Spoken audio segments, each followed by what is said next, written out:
Welcome back to the channel. What have we got ourselves into today? Today it's a beautiful day. We're going to take one of the ATV bikes out for a little rip. Let me just talk about a couple things you want to remember.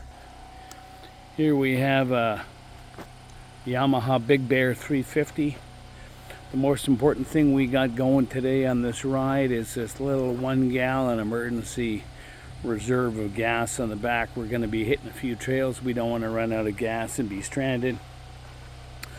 Just like we've talked about the little fuel cock on the Suzuki, there's another little fuel cock right there, again with the reserve tank. If we run out, we can flip it to reserve and get the hell out of there.